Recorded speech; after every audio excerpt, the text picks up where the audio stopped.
Assalamualaikum warahmatullahi wabarakatuh. Saya Ardiansyah dari kelas 2C. Saya ingin mempresentasikan hasil PPT saya, yaitu mengenai Describe how the Islamic education in the era of Bani Abbasiyah. Poin pertama. And the second, analyze the following objects of Islamic education in Bani Abbasiyah era. Dan ada poinnya yaitu educational institutions, teachers, curriculum, subjects or course or materials, and the last about this video presentation. Jadi tugas ini untuk memenuhi tugas dari mata kuliah Islamic Education dengan dosen Mem Mainar Fitri, MPD. Jadi kita masuk poin yang pertama yaitu tentang Describe how the Islamic education in the era of Bani Abbasiyah. Jadi, pendidikan Islam pada masa Bani Abbasiyah mengalami atau memiliki banyak kemajuan, di antaranya dari dalam bidang sains, terus pendidikan dan kebudayaan, dan sastranya berada pada masa keemasan. Itulah poin pertama, yaitu tentang describe about the Islamic education in Bani Abbasiyah era. Karena pada masa Bani Abbasiyah, pendidikan memang benar-benar sedang berkembang dan sangat maju, sehingga pada masa Bani Abbasiyah disebutlah sebagai masa keemasan bidang pendidikan, seperti itu. Dan yang kedua tentang analyze the following objects of Islamic education in Bani Abbasiyah era. Education institution. Jadi pada masa educational institution ini dia ada educational institution before madrasah sama madrasah. Jadi apa aja sih di education institutions before madrasah? Yang pertama itu sufa. Sufa itu adalah tempat yang digunakan untuk kegiatan pendidikan dan mengajarkan tentang menghafal, membaca Al-Quran dan memperbaiki hukum Islam di bawah bimbingan langsung Nabi. Dan yang kedua yaitu kutab atau maktab. Kutab atau maktab yaitu tempat untuk menulis atau tempat di mana dilangsungkan kegiatan tulis menulis. Dan kutab ini merupakan tempat yang sangat penting pada zaman tersebut. Dan yang ketiga yaitu halaqah. Halaqah itu berarti lingkaran. Jadi pada masa ini para guru itu saat mengajarkan pendidikan atau suatu ilmu pengetahuan berbentuk melingkar, artinya gurunya dikelilingi oleh murid-muridnya, dan gurunya ini merupakan pusatnya yaitu di tengah, sehingga disebutlah dia itu nama lainnya circle atau lingkaran, seperti itu maksud dari halaqah. Yang keempat, majelis. Majelis berarti sesi di mana kegiatan mengajar atau diskusi berlangsung. Jadi di sini juga seperti dibuka kayak diskusi umum, seperti itu. Siapa yang ingin belajar atau ingin mengetahui atau kurang paham atas yang sudah diajarkan bisa didiskusikan pada majelis ini. Yang kelima itu masjid. Masjid itu merupakan suatu lembaga pendidikan Islam sejak awal yang dibangun oleh Nabi. Jadi selain sebagai tempat ibadah, juga pada masa itu menjadi tempat untuk pengajaran umat Islam. Dan yang keenam yaitu khan. Khan difungsikan sebagai tempat penyimpanan barang-barang besar atau sebagai sarana komersial yang memiliki banyak toko, seperti itu. Kalau pada masa Abbasiyah itu pengertiannya, sedangkan kalau pada masa Umayyah, khan ini seperti asrama, seperti itu. Dan yang ketujuh, al-khawanik, azawa, dan ribat. Al-khawanik adalah sejenis lembaga pendidikan yang diperuntukkan bagi orang-orang menuntut ilmu.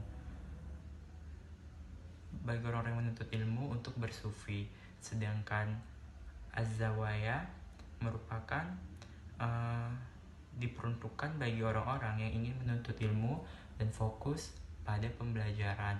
Sedangkan ribat ini sama sebenarnya, intinya untuk menuntut ilmu, tapi ribat ini untuk orang-orang yang kurang mampu, seperti itu. Dan ribat ini juga biasanya menjadi tempat kegiatan kaum sufi yang ingin menjauhkan diri dari kehidupan duniawi dan fokus untuk ibadah. Artinya mereka ingin meninggalkan hal-hal yang berbau duniawi, fokus ibadah untuk mengejar sesuatu yang lebih nyata dan abadi seperti itu. Jadi pada masa ini, jadi yang kedelapan tuh yaitu rumah ulama. Rumah ulama biasanya para ulama tuh secara ikhlas menjadikan rumahnya sebagai tempat proses kegiatan belajar mengajar dalam mengembangkan ilmu pengetahuan seperti itu. Dan juga yang kesembilan, toko-toko buku dan perpustakaan. Toko-toko buku dan perpustakaan menjadi tempat yang sangat vital atau tempat yang sangat penting pada saat tersebut agar masyarakatnya bisa lebih mengembangkan atau bisa lagi mengembangkan segala ilmu pengetahuannya, karena pada saat ini perpustakaan dan toko-toko buku itu menjadi kegiatan transfer keilmuan Islam seperti itu. Dan yang ke-10, rumah sakit. Pada masa ini, rumah sakit itu bukan hanya berfungsi untuk mengobati orang-orang yang sakit saja, tapi juga digunakan untuk mendidik tenaga-tenaga yang berhubungan dengan perawatan dan pengobatan seperti itu. Dan yang terakhir, Badi'ah. Badi'ah ini artinya kampung Badui, yang mana di perkampungan ini mereka masih menggunakan bahasa Arab yang murni dan belum terkontaminasi. Jadi mereka yang ingin mengetahui secara mendalam tentang bahasa Arab, mereka akan belajarnya di Badui, karena di Badui ini benar-benar bahasa Arabnya masih murni seperti itu. Madrasah, pendidikan. Layaknya lembaga pendidikan formal dalam bentuk madrasah merupakan pengembangan dari sistem pengajaran dan pendidikan yang pada awalnya berlangsung di masjid-masjid. Nah, tapi pada masa ini madrasah itu masih sifatnya kayak ahli gitu, ahli waris. Sehingga pada masa ini juga madrasah belum terlalu berkembang, tapi seiring berjalannya waktu, madrasah juga menjadi poros pendidikan penting pada masa Bani Abbasiyah, karena selain mempelajari ilmu-ilmu keislaman, juga ilmu-ilmu pengetahuan umum seperti itu. Dan sampai sekarang madrasah menjadi sebuah sekolah Islam. Dan yang selanjutnya yaitu mengenai teachers. Jadi pada masa ini penghormatan pada guru itu adalah tradisi lama dalam pendidikan Zoroaster, dan tingkat di mana ia belajar biasanya rasa hormat yang lebih tinggi untuk guru terhadap guru lebih tinggi di sekolah menengah dan tinggi. Maksudnya sekolah menengah mungkin kan karena mereka udah jauh lebih matang usianya, atau usianya udah lebih bagus dari di primary kan. Jadi di sekolah menengah ini mereka lebih tahu tata cara menghormati guru, apalagi di perguruan tinggi yang mana kan dalam Islam juga diajarkan hormat kepada guru seperti itu. Dan juga selama pemerintahan Abbasiyah, para guru mengikuti gaya Persia, mengenakan tutup kepala Persia, celana lebar, rok, rompi, dan jaket seperti itu. Dan guru juga merupakan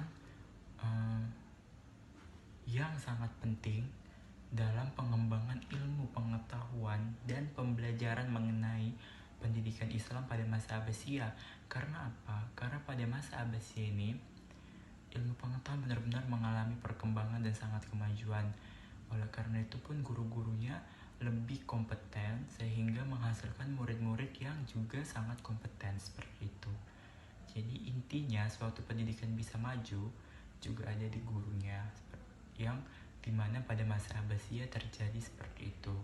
Sehingga ilmu pengetahuan sangat berkembang besar di masa Abbasiyah ini. Jadi selanjutnya about curriculum. Kurikulum ini terbagi menjadi dua, yaitu kurikulum pendidikan rendah dan kurikulum pendidikan tinggi. Yang mana kurikulum pendidikan rendah itu dia hanya satu tingkat yang bermula dari kutab dan berakhir di halaqah. Artinya kita belajar terlebih dahulu cara membaca menulis di kutab, dan setelah itu kita berakhir di halaqah, yang mana halaqah ini kan tadi artinya lingkaran, dan di halaqah itu terdapat guru yang mana muridnya itu mengelilingi gurunya. dan gurunya juga memberikan pemahaman lagi mengenai ilmu pengetahuan. Atau mungkin juga pada masa ini ya namanya juga kalau kita udah terdiri atau terdapat di suatu forum, mungkin juga pasti ada kayak sesi tanya jawab seperti itu. Jadi di dasarnya dulu di kutab dan diakhiri di halaka untuk yang pendidikan rendah. Sedangkan untuk yang pendidikan tinggi, dia tuh dibagi menjadi kepada dua jurusan, yaitu ilmu agama dan ilmu pengetahuan. Sehingga pada masa ini dia bukan hanya mengajarkan ilmu agama tapi juga ilmu pengetahuan. Karena kan ilmu agama sama ilmu pengetahuan itu beriringan. Jadi kan harus kita bisa menguasai keduanya seperti itu. Terus juga ada kurikulum after the founding of the madrasah. Jadi pada masa ini kurikulum setelah berdirinya madrasah.